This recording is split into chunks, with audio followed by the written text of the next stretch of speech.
అందరికీ నమస్తే అండి. నిన్న సాయంత్రం నుంచి ఒక వార్త బాగా వైరల్ అవుతుంది. ఒక జమీన్ రైతు అనే ఒక పత్రికలో, నెల్లూరు జిల్లాకు చెందిన పత్రిక ఇది. ఎప్పటి నుంచో కొన్ని దశాబ్దాల తరబడి ఉంది.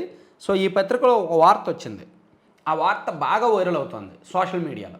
సో నా సబ్స్క్రైబర్స్ కూడా అన్న ఇది నిజమా నిజమా నిజమా అని చాలామంది అడుగుతున్నారు. సో అది నిజమా కాదా అని ఉన్నది ఉన్నట్టు చెప్పడానికి నా సోర్సుల ద్వారా నేను ధృవీకరించుకుని ఉన్నది ఉన్నట్టు చెప్పడానికి ఈ వీడియో చేస్తున్నా.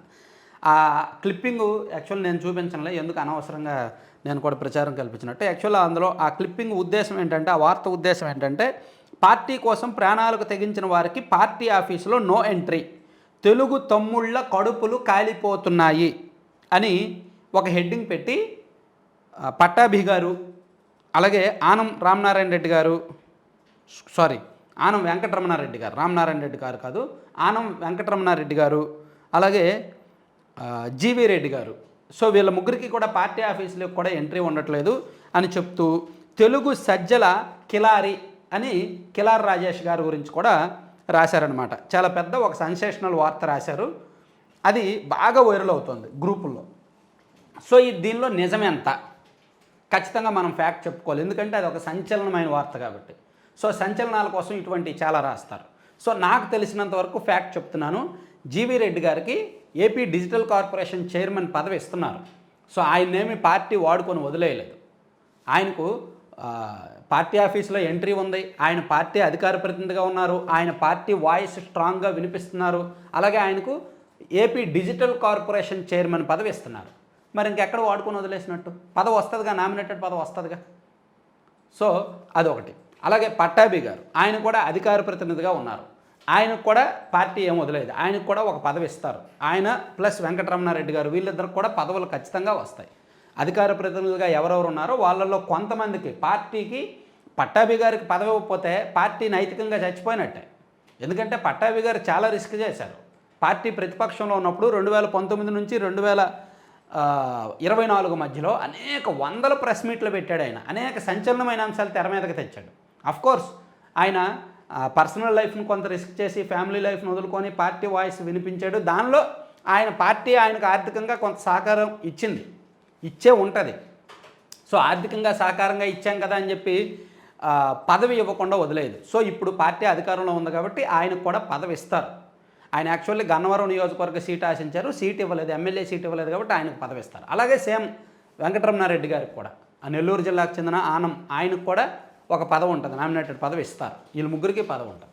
ఇక మరో కీలకమైన సంచలనమైన అంశం ఆయన రాసింది ఏంటంటే, తెలుగు సజ్జల కిలారు, అంటే లోకేష్ గారి సన్నిహితుడిగా ఉన్న కిలారి రాజేష్ గారు తెలుగుదేశం పార్టీలో ఒక సజ్జల రామకృష్ణారెడ్డి గారి లాగా వ్యవహరిస్తున్నారు. సో ఆయన అన్ని శాఖల్లో కూడా ఆయన వేలు పెడుతున్నారు అని రాశారు. యాక్చువల్లీ దానిలో నాకు ఉన్నదన్నట్టు చెప్పేస్తా, వాస్తవం చెప్పేస్తా. సజ్జల రామకృష్ణారెడ్డి గారు, కిలారి రాజేష్ గారు, సజ్జల రామకృష్ణారెడ్డి గారి వ్యవహారం వేరు, ఈయన వ్యవహారం వేరు, అలా పోల్చడం తప్పు. ఇక్కడ ఏంటంటే లోకేష్ గారు చెప్పిన పని మాత్రమే ఆయన చేస్తాడు. కిలారి రాజేష్ గారు లోకేష్ గారికి అత్యంత సన్నిహితుడు. లోకేష్ గారికి మిత్రుడు అవని, లేదా అనుచరుడు అవని, అభిమానం అవని, లోకేష్ గారి తర్వాత నాయకుడు అవని, ఏదైనా కానీ లోకేష్ గారికి అత్యంత సన్నిహితుడు. లోకేష్ గారు ఏం చెప్తే చేస్తాడు ఆయన, అంతే. ఆయన ఏం చేసినా లోకేష్ గారి దృష్టిలో ఉంటుంది, లోకేష్ గారికి చెప్పే చేస్తాడు. సో అక్కడ సజ్జల రామకృష్ణారెడ్డి గారు ఏం చేశారు? అందరి దగ్గర నుంచి అన్ని శాఖల్లో వేలు పెట్టడం, అనవసరమైన కాంట్రవర్సీస్ క్రియేట్ చేయడం, జగన్మోహన్ రెడ్డి గారి తరపున తనే వాయిస్గా అన్నిటికీ మీడియా ముందుకు వచ్చి చెప్పడం, సో జిల్లాల వారీగా ఎమ్మెల్యేల మధ్య విభేదాలు వస్తే అన్నిటి ప్రైవేటు పంచాయతీలు ఎక్కువగా చేయడం, ఇలా చాలా చేశాడు. ఒక రకంగా వైసీపీని ఒక దశలో ఆయన వైసీపీ ఓడిపోవడంలో ఆయన కూడా ఒక కారణం. సో వైసీపీలోనే ఆయనకు వ్యతిరేకంగా ఒక పెద్ద గ్రూప్ తయారైంది. కానీ ఇక్కడ కిలారి రాజేష్ గారు అంత లేదు కదా, సైలెంట్గా ఉన్నారు. ఆయన కేవలం అంతర్గత వ్యవహారాలు చేస్తున్నారు. అది కూడా లోకేష్ గారికి సంబంధించిన పార్టీ వ్యవహారాలు మాత్రమే ఆయన చేస్తున్నాడు.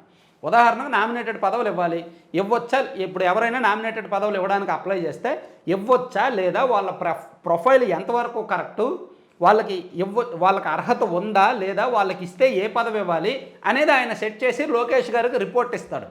అంతవరకే ఆయన పరిమితం. సో అంతకుమించి సొంత నిర్ణయాలు తీసుకునేంత, లేదంటే ప్రైవేట్ పంచాయతీలు చేసేంత, ప్రైవేట్ సెటిల్మెంట్లు చేసేంతగా కిలారి రాజేష్ గారికి అంత అయితే లేదు. సో ఆయన మళ్ళీ చెప్తున్నాను, లోకేష్ గారి సన్నిహితుడిగా లోకేష్ గారు ఏం చెప్తే అది. ఇప్పుడు లోకేష్ గారి దగ్గరకు 100 అప్లికేషన్లు వెళ్తాయి నామినేటెడ్ పదవులు కావాలి అని. సో అవన్నీ కూడా కిలార్ రాజేష్ గారి దగ్గరికి వెళ్తే ఆయన టీం ద్వారా వెరిఫై చేస్తాడు, ఇది ఇవ్వచ్చా లేదా, అర్హత ఉందా లేదా అని వెరిఫై చేసి లోకేష్ గారికి రిపోర్ట్ ఇస్తాడు. అలాగే లోకేష్ గారు మరో టీం మరో సోర్స్ ద్వారా కూడా దాన్ని వెరిఫై చేయించుకుంటారు. అలా భిన్నమైన సోర్సులు ఉంటాయి.